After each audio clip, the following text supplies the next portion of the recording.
My name is Felicia. I live with my son in a twice-mortgaged, 4-bedroom house at the foot of the Verdugo Hills in Glendale, California. The floors are treated hardwood, the furniture is vintage, and lush rose bushes flourish in the backyard. But since the day I walked through the front door and tripped over the blocks, the place has never again felt like home. My son's name is Benjamin. He's 2.5, soft and adorably pudgy, with dumpling cheeks and a square jaw. His skin is several shades darker than mine, colored like his Nigerian grandmother. But his large, deep-set eyes are gray and expressive in a manner reminiscent of my own mother's. These days, monster stories define my life. Stories of women with snakes for hair, women with mouths in the back of their heads, men who turn into wolves and coyotes, dogs with the faces of men, demons summoned through black masses, lost spirits confined for eternity to bridges and graveyards and forgotten old manors. Monsters played by rules. Vampires must be invited inside. The Sphinx cannot hurt you if you answer her riddle. Werewolves are restricted by the full moon. Never feed a gremlin after midnight. If you play fair, if you mind the boundaries between what is human and what is other, coexistence is possible. But if you cross that barrier, intentionally or otherwise, well, it's best you keep your hand on a rosary and a loaded revolver. You must remember me. A monster has been following me my whole life. No matter how far I run, no matter how many times I try and start over, it always finds me. It can start fires. It makes things appear and disappear. It always takes the form of a child. Its true image is only visible when it's captured on film. It tormented my late mother to near insanity, and it drove my father to suicide. And it's destroyed any hope I've ever had of a normal life. It killed my brother. Now, it wants my son. 6 months ago, I buried my husband. I could try to blame the thing for Isaiah's death, but that's a hard sell. It does tend to bring misfortune whenever it comes around. Even so, the lion's share of culpability for my untimely widowhood can be squarely pinned to the asshole who shot my husband in the stomach and left him to bleed to death in Ralph's parking lot in Linwood. They still haven't caught the guy. The cops told me it was likely a gang shooting, possibly a case of mistaken identity. There were apparently no witnesses, and, well, if you ask me, they're not looking too hard. It took me a distressing amount of time to convince the detective that Isaiah wasn't a gang member and never had been associated with organized crime, didn't use or sell drugs, and that his criminal record was non-existent. He'd stopped at Ralph's for a sandwich on the way home from a marketing convention. 5 days after his funeral, it left me the blocks. The in-laws had departed that afternoon. Leaning over the barrier at Bob Hope Airport, they assured me one last time Benjamin and I were welcome to stay with them in Oakland, if our big house were to seem too lonely. Maybe. Then I woke up around 3 a.m., drenched in sweat from a nightmare I didn't remember. Something with dancing flames and a cacophony of screams. I was struck just by how silent the house was, now that the robust stream of house guests, relatives and friends and assorted well-wishers bearing condolences and food, had dried up. I plodded down the upstairs hallway to Benjamin's room. My son slept angelically, moonlight streaming through the blinds, casting pale lines of light over his small body. God, he was a beautiful child. For the first time since I'd gotten the call from the Long Beach PD, I saw beyond my shock and grief and focused on everything I had to worry about. Isaiah and I bought the house anticipating 2 incomes and a big family. But now, neither would be a possibility. The house had been a little out of our price range, but it was so pretty. A charming French farmhouse at the end of a manicured, magnolia-lined block on a hill, purple mountains rising in the distance. And in the end, we crossed our fingers, and we went for it. I was making good money as a senior accountant with PwC, and as I insisted, he and his partners would sell Royal Bash marketing within the year, netting him a 7-figure windfall. The prospective buyout fell through, though. Then it fell through again. I quit my 60-hour-a-week job when Benjamin was born, and took a position at a mid-sized business management firm in Beverly Hills, handling tax preparation for a few of their biggest clients. They let me work from home, but the cut in pay was substantial. Isaiah's 401k, when it was released to me, would give me enough to peel the bank off my ass temporarily. But once that was gone, my salary wouldn't cover the mortgage. Default was a possibility, and, well, so was foreclosure. But I decided not to think about it. I closed the nursery door and stumbled groggily downstairs to the kitchen, visualizing a glass of the Pinot Noir left over from the funeral. And there they were, sitting on the kitchen island. 5 of them. Alone. I think I screamed.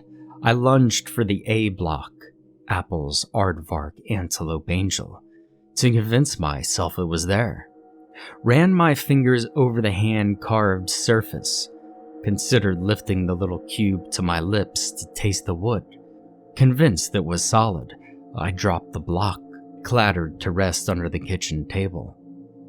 I took the stairs 2 at a time, grabbed Benjamin and my keys, ran out the door, snapped my son into his car seat before he was aware enough to start crying, and I took off driving. Somewhere, anywhere. We drove for hours along the empty freeway, past the 405, through the twisted, treacherous mountain road of Las Verenas, until it backed into PCH, and then north. I kept my foot on the gas until I saw the Pacific Ocean. 70, 80, 85. It wasn't fast enough. I was 2 miles outside Carpinteria when the first streak of blue cut through the black sky, and as the darkness receded, so did the fog in my head. Benjamin had knocked out. His little head drooped on his shoulder and his pudgy lips curled into a dreamland smile. I pulled off the highway, turned around, and began the much less graceful trek back home. On the 101, somewhere near the Vineland exit, caught in a third snare of gridlock traffic, I came to a logical conclusion. If the thing was going to hurt us, it would have done so. This wasn't the first time it had inserted itself into my adult life. You see, 2 years earlier, before my son was born, I'd come home to find the same blocks that had belonged to my dead brother, Shane, before burning with his childhood home, on the floor of my living room, spelling out Benjamin. Moments later, the storage unit where I'd kept my late mother's belongings caught on fire. The thing had been quiet since then, biding its time. My mother had been convinced it needed to be verbally invited inside to do any damage. But she was wrong. I'd been very careful to not allow strangers into my home, and I doubt the guys at Rent-A-Box Storage handed over the keys to my unit. Yet it had no problem hanging around, starting fires and leaving me messages and blocks. But if the thing meant harm to me or my son, I asked myself, why hadn't it set my house ablaze? If it could access my kitchen, why not snatch up my toddler in the dead of night? I was left with 2 possible answers. 1, the thing, for some reason, couldn't hurt us, or two, the thing for some reason didn't want to hurt us. Anyway, 45 minutes later, I pulled into my driveway. My house was empty and untouched, and the blocks were gone. Now, I never took my in-laws up on their offer to accommodate us in Oakland. The thing found me 3 times. I'm sure it could manage a 4th. I did, however, cultivate a more strategic mindset. I didn't intend on spending the rest of my life, and Benjamin's, constantly looking over my shoulder. The thing was playing a game with us, and games have rules. The thing operated under a set of rules, and if I knew exactly what I was up against, maybe I could do what my mother couldn't: fight back. So, a week later, I received some minor good news. I went into Isaiah's office to sign some paperwork for his 401k, and I came out with a side hustle. Apparently, a new outfit was interested in buying Royal Bash Marketing, the entity I now owned a third of, but they were insisting on an audit. Isaiah's surviving partners needed someone they trusted to sort through 5 years' worth of disorganized invoices and receipts. It was entry-level work, but I couldn't argue with a paycheck. I also registered for an online class through Santa Monica College, Anthropology 112, Magic, Witchcraft, and Legends. According to the syllabus, I'd be learning from storytelling traditions of cultures from around the world, mythology as an explanation for natural phenomena, and rituals as protection against the unknown. If I was serious about developing a strategy to deter the thing, this seemed a better place to start than Conspiracies Are Us on YouTube. So I coughed up $250 for a hardback book as thick as red brick, called Our Stories, Ourselves. At first, nothing was helpful. We spent a couple of weeks dissecting macro mythology, how the world was created, comparisons of cross-cultural pantheons of deities. Despite the fantastical subject matter, our text was extremely dry. When our discussion topic switched to modern folklore, which quickly turned to internet legends, I started getting somewhere. Now, if you're reading this, I'm guessing you read my last account as well, the one where I told my mom's story. And if you read that, you probably read the comments. If you didn't, here's the summary. 8 versions of This Is Fake. 3. I heard about the little boy who got killed in Florida in the 80s. I thought the mom did it for sure. 4 ads promising a larger penis in 4 days. And one that proclaimed, "The curse of Paddington House strikes again." And 3 individuals pegging the crime on Freddy Krueger. So, yeah, it was all pretty useless. This time, I presented the tale to my classmates with a degree of mystique. Someone told me about the spear that poses as kids. I typed on the discussion board. It shows up on the doorsteps of other children. If the child allows it in, it kills the child. It can create fire and make solid objects appear temporarily. Its true form is only visible if you get a photograph of it.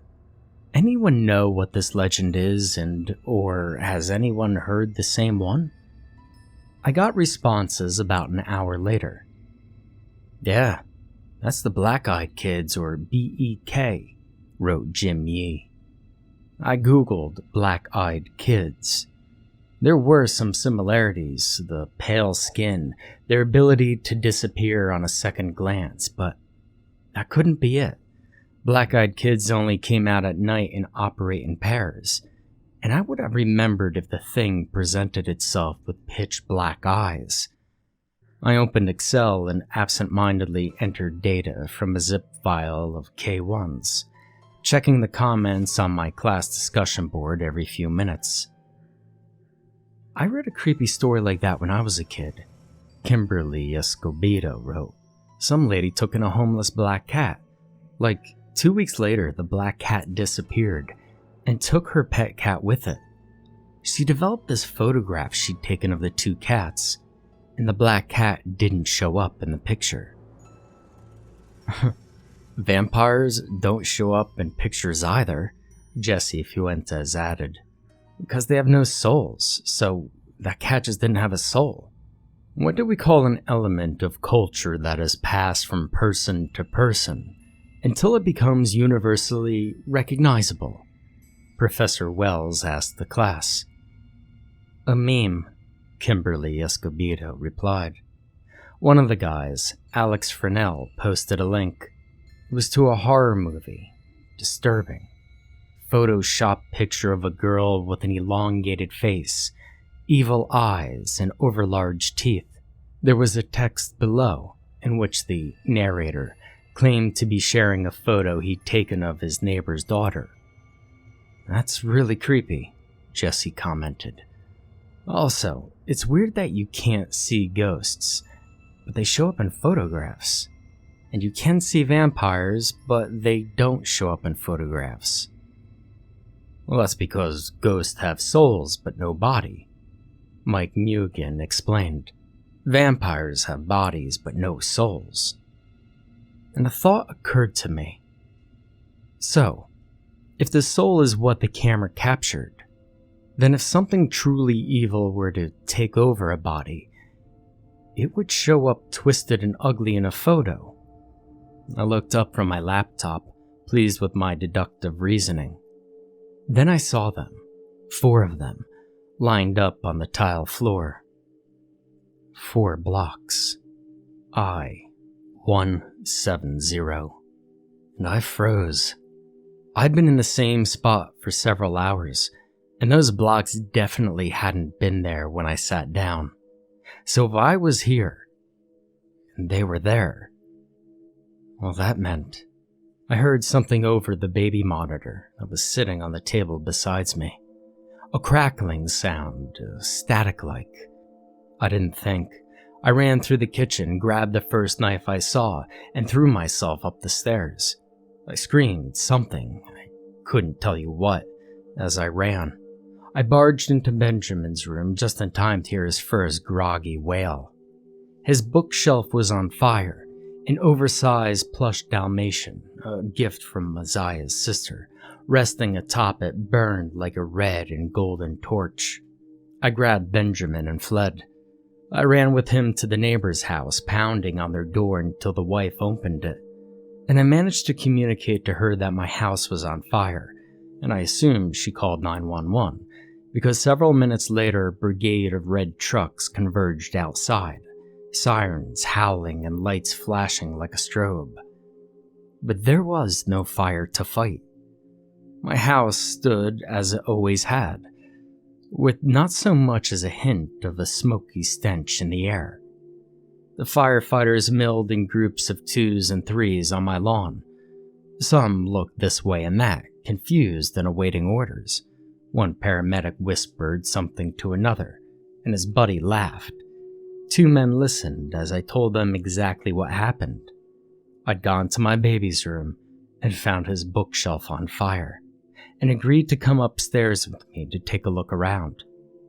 Once we were through the door, I returned to where I'd been sitting. My laptop was on the sofa, still open. The blocks were, as I'd expected, long gone.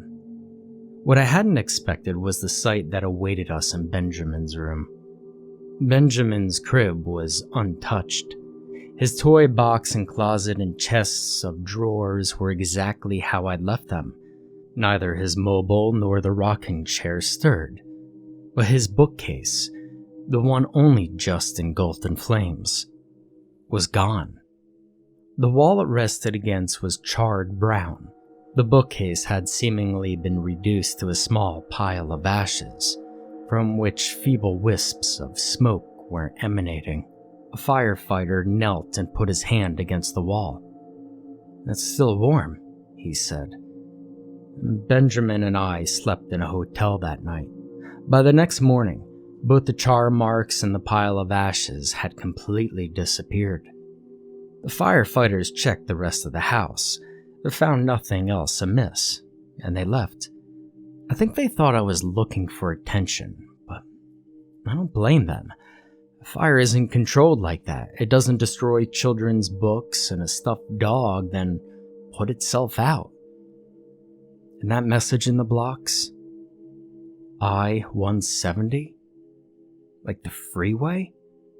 I was mystified. The thing was many things, but cryptic had never been one of them. I was left more confused than before. The same confusing thoughts still connected and disconnected in my head, mixing with the unknown meaning of I-170. Did it want me to drive down the I-170 freeway? I mean, what, in the end, did it even want? We didn't talk much about motivation in my anthropology class. Spirits are destructive. Life is hard. The end. So, I moved Benjamin's crib into my room. I knew the thing was watching us. It had been watching as Isaiah and I cuddled on the couch, boxes still unpacked, flipping through the pages of a baby name book. It might have stood over my shoulder at Isaiah's funeral, or lay quietly beside me all those nights I cried myself to sleep. Maybe it loitered in the shadows of that Linwood parking lot. Maybe it whispered in the ear of my shadowy gangster with a gun, icily conspiring to rob my son of a father, as it had robbed me. I didn't know the extent of the thing's powers, and I theorized that it was holding back. 6 weeks after the fire incident, Isaiah's sister Chantel came to town with her husband and 5-year-old. She immediately offered to watch Benjamin for an afternoon. It would be her pleasure, she assured me. They were planning a second child themselves, and wanted to give their daughter some practice being around a toddler. Take a mom's day off, Chantel told me. Go to the spa. I mean, how long has it been since you did anything for yourself? She was right about that. I'd been on my son like a tick on a dog, and I did have some errands to run and a shoebox full of purchase receipts from 2013 to dig through. Chantel was a responsible mom. I trusted she wouldn't allow suspicious strangers around the kids, so I dropped Benjamin off with a change of clothes and his favorite stuffed dog. Then I drove home, intending to first handle the mountain of dirty clothes inundating my laundry room floor, except that there was something new on my kitchen table. It wasn't blocks. It was one of Benjamin's toys, a puzzle that depicted the state of California, with pictures of landmarks drawn in appropriate places.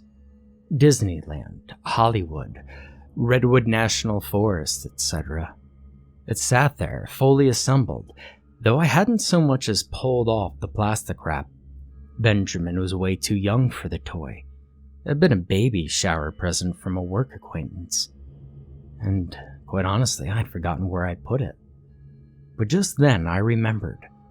It had been on the shelf in Benjamin's room, the shelf that had been reduced to a pile of ashes. I felt the pulse in my ears. My hands hung like weights at my side. I don't know how I fought the urge to run, but I fought it, and I stepped closer. Near the bottom of the puzzle map were 2 slashes forming an X. That wasn't supposed to be there. The violent markings cut all the way through, the thick cardboard ribboned, betraying that the knife or claws had been dragged from left to right. X marks the spot. This X was positioned over one of the cartoony illustrations. Through the chipped paint, I read the label. Vasquez Rocks. The thing wanted me to go to Vasquez Rocks. Was this the meaning of I-170? I was supposed to drive to an over-filmed tourist trap to meet the thing? The thought dropped like a trap door in the pit of my stomach. But I wasn't going to spend the rest of my life running. Benjamin wasn't going to spend the rest of his life scared. And so I called Chantel and was assured my son was sleeping in her daughter's lap as the family watched Finding Nemo together. Then I scooped up my car keys and headed for the highway. I veered left when the 134 freeway split, away from the 170 turnoff. I noticed that the 170 wasn't even an interstate freeway. Eventually, I approached jutting rock formations silhouetted against the deep blue twilight. By the time I parked alongside the weeded entrance to Vasquez Rocks, it was nearly night. I'd been hiking there once or twice with some college girlfriends. Even during the day, the place was eerie. If you look past the burnt gold weeds and occasional critter, Vasquez Rocks could be the surface of Mars. And so I stood at the entrance for what felt like hours, waiting for the thing, waiting for directions, perhaps. Then the clouds shifted, and by the icy pale moonlight, I saw the blocks. The first one, E, eagle, eggplant, elephant, eggs. It rested against the small tuft of grass about 10 yards in front of me. I scrambled to pick it up. Once I did, I noticed the second block, one of the blank ones, a short distance from the first. I double-checked to make sure my pocket knife, pepper spray, and rock salt were in my purse, then continued along the thing's breadcrumb trail. It took a while. I hiked across dusty flatland, up and down small hills, around shallow caves. In my head, I kept count. 17 blocks, 18, 19. Several times I was sure I'd lost my way, only to see the next block half buried in a shallow crater, or positioned at the top of a rock formation. 29, 30, 31. And I found the 40th block. J, jaguar, jellyfish, juniper jay, bathed in moonlight at the top of a low, gently sloping hill. And on the hill was a house. It was a large house, and actually quite a beautiful one. Moss-drenched red brick walls, grand Palladian architecture with an angular roof, shaded porches and white Grecian columns. It reminded me of a set piece from Gone with the Wind. Nobody, I repeat, nobody in California lived in a house like this. I didn't think anyone anywhere owned a house like this anymore. And the front door was wide open.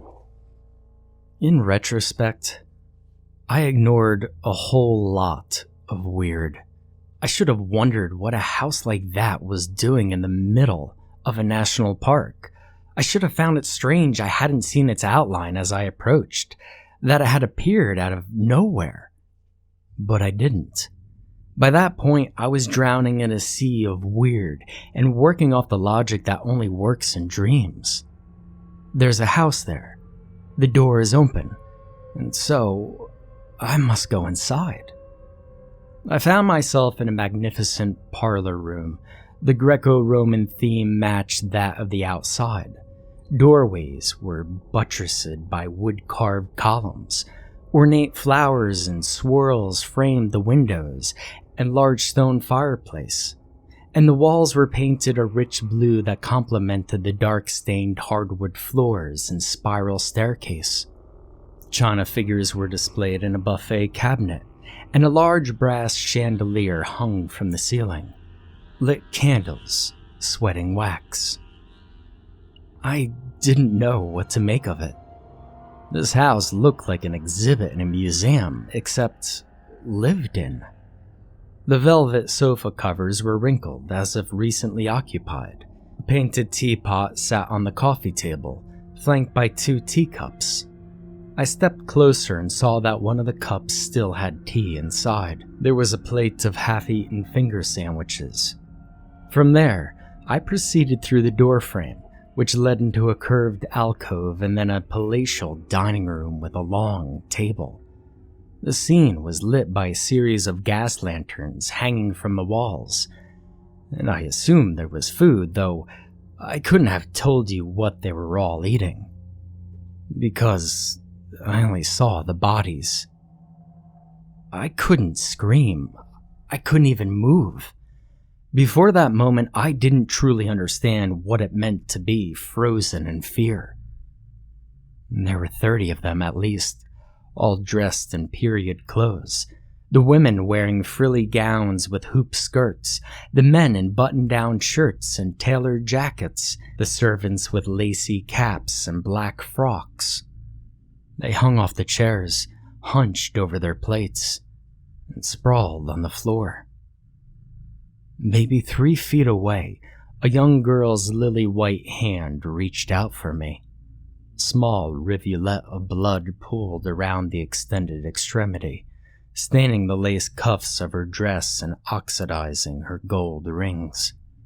I guessed the head that lolled to my left, swollen tongue hanging out, delicate young features distorted, ice blonde ringlets tangled around a dislodged spinal column, was hers, as was the decapitated body leaning back in its chair like a sleeping student, mangled arm at its side, and blood dripping from ripped muscle tissue, exposed at the stump of a right wrist.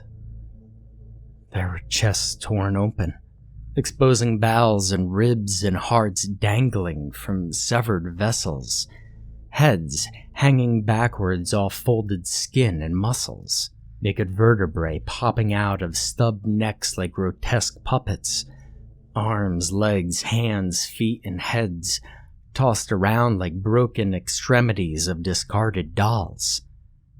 And I felt hot liquid bubbling in the back of my throat. I turned away and lurched, puking, my vomit mixing with a puddle of blood draining from the girl's disembodied, beckoning hands.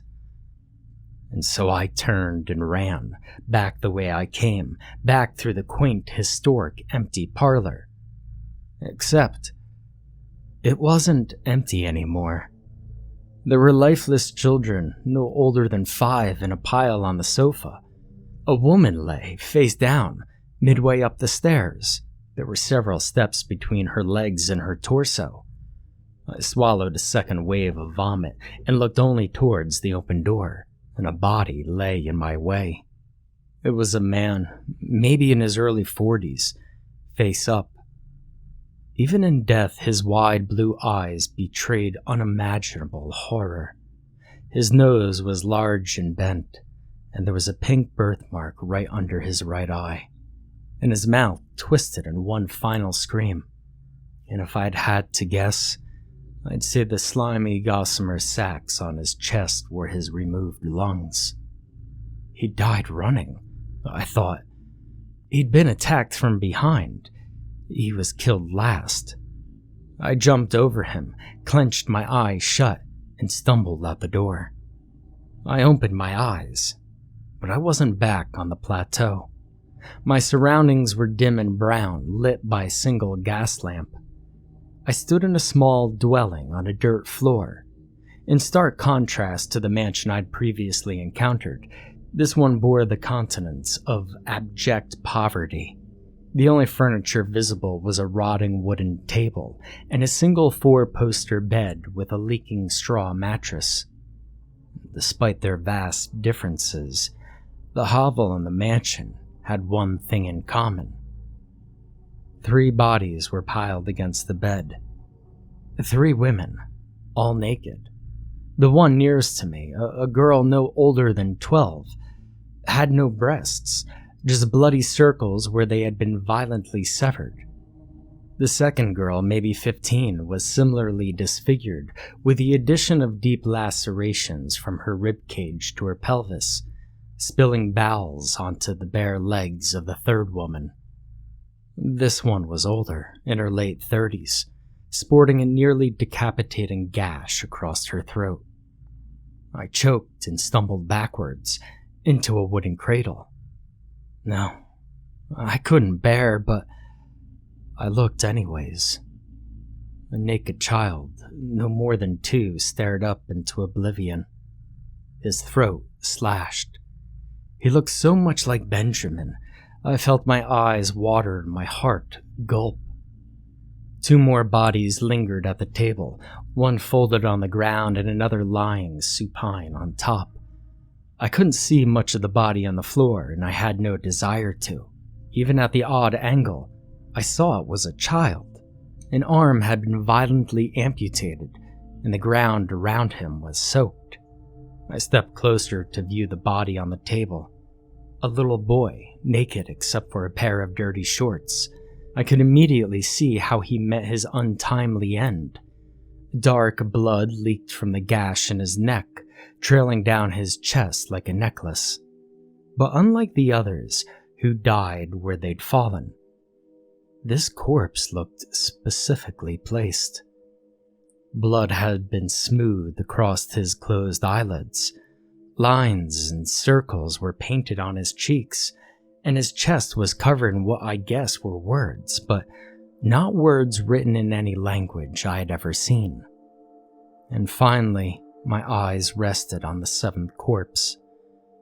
This one was a man, dressed in a stained work shirt and torn slacks, sitting upright in a chair at the far wall of the dwelling.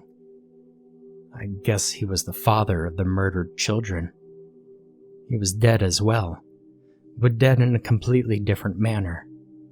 I saw the bloody hole in his temple, and then the pistol on the dirt floor, fallen from his limp hand. I turned away from him, back to the little boy on the table. It was so strange. He looked almost peaceful.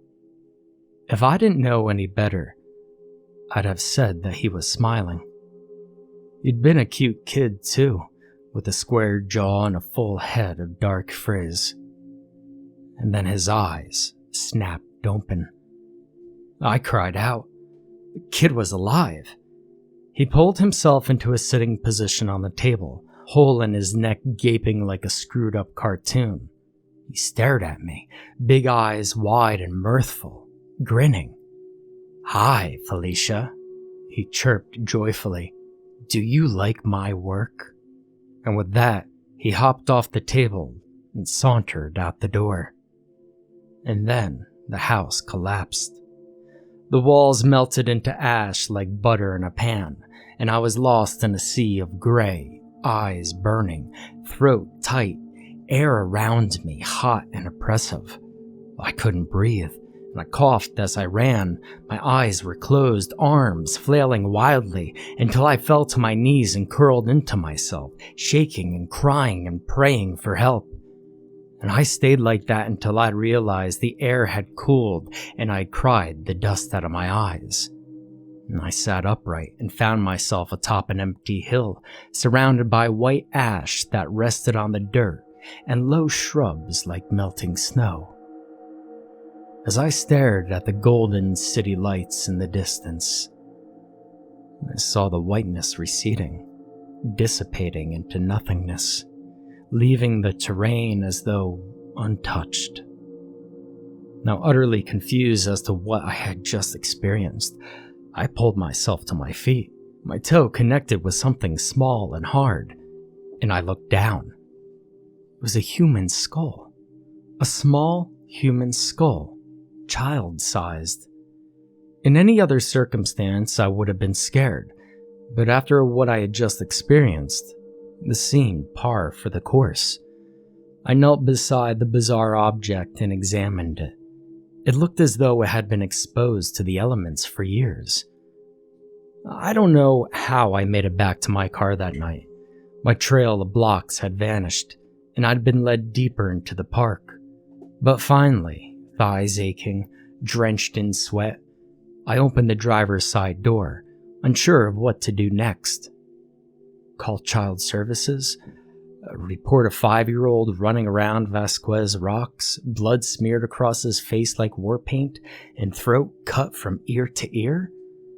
Or call the cops and report a vanishing house, serving as a ghostly tomb for 30-odd dismembered bodies?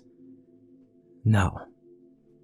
See, that thing brought me here for a reason, and I'd seen what it wanted me to see. And history, both mine and my mother's, dictated the thing could run rings around authority figures. So panicking, I called Chantel's number. She didn't answer. I closed the door and pulled out my keys, inadvertently glancing at the rearview mirror. There was a sickly white figure sitting in the back seat. I screamed and kicked the door open, and in the process, I got a better view of my new traveling companion. And I almost felt stupid. It was just Benjamin's oversized stuffed Dalmatian. Benjamin's oversized stuffed Dalmatian. Last seen on top of that bookcase, functioning as a candle. And then, it hit me in the face so hard that I started laughing. Why had I not figured this out before? The thing could start fires. It could also recreate things that had been burned. The blocks, the puzzle, the dog, the photograph of Shane I'd come across when I was 14, the horrifying half-charred picture I discovered in my mother's destroyed storage unit, all had been incinerated. But these burned objects couldn't retain their form forever. After a certain amount of time, they'd revert back to their true properties, disintegrate into dust. Which meant that the mansion and the one-roomed cabin, the dozens of bodies. Do you like my work? The thing always took the form of a child. I knew the little boy with the cut throat was my childhood nightmare, wearing a new costume. And I knew what it was capable of. My odometer hit 80 on the freeway long before I realized I'd forgotten to turn my lights on. I called Chantel 8 times. Each time I heard her cheery message recording. I breathed faster and gripped the wheel harder. Why had I left Benjamin alone? How could I take my eyes off my child for a second, knowing what kind of monster stalked him? I peeled into the driveway of Chantel's sister-in-law's house, where her family was staying, 10 minutes to 1. I pounded on the door like a madwoman. When fists weren't loud enough, I took to kicking and yelling at the top of my lungs. And no one answered, fresh sweat running down my face, anguished warmth spreading from my chest to my extremities. I fought to keep the possibilities from my... Then the door clicked open.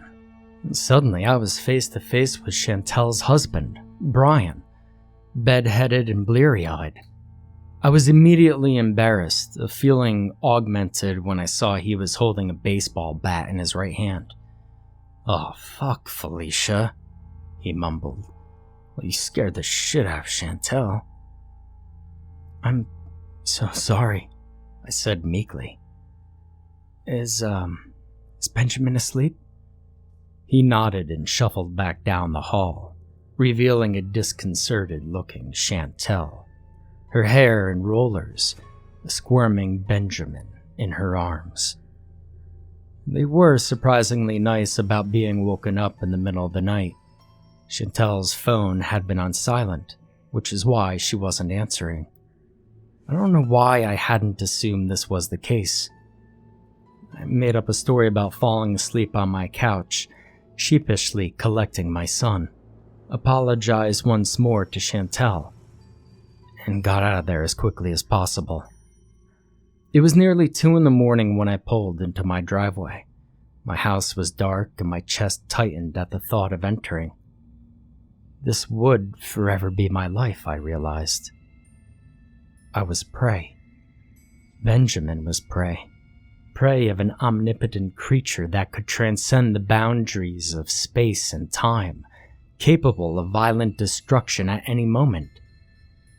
but enjoyed playing with its food, torturing and terrifying us until... As I pulled Benjamin out of the car, I tripped the sensor. The outside lights came on. There was a girl sitting on the porch, looking at me expectantly. Not so much a girl, but a young woman, maybe 5 years younger than me. She had pale skin and long, wavy red hair. She wore black jeans and a red t-shirt. I thought her eyes were blue. She may have had freckles. She stood up and smiled at me, and she had a very big, very pretty smile. Felicia? I'm Kira. Can I come inside so we could talk? She extended her hand, still smiling that Disney princess smile, and I felt the blood drain from my face. My brain screamed run, but my legs were numb. It had preyed on my fears all night, and now the thing was finally making its move. I backed up slowly, Benjamin clutching tight in my arms. She was 2 meters away when instinct kicked in. I whirled, half-tossed Benjamin to the back seat, slammed the door shut. Not thinking, not looking, I reached in my purse and grappled for something hard. "Please?" the girl continued. She was leaning on the driver's side window now. Her smile, close up, seemed menacing. "Can I talk to you? I know there's something I really think you should know." I found my pepper spray. In one movement, I dropped my purse, flicked back the cap, and pressed the trigger. The girl screamed violently and dropped to the ground. I nudged her out of the way, pulled open the car door, and smacked her in the face. "Fuck! Are you fucking kidding me?" "Stay away from my kid," I screamed at her, climbing into the car. I tried to pull the door shut, but she was grabbing the frame. I roared back my foot to kick her again. She reeled. "Don't!" I hesitated, blinking manically. She rubbed her swollen eyes. "That monster that's after you," she stammered. "It's after me too."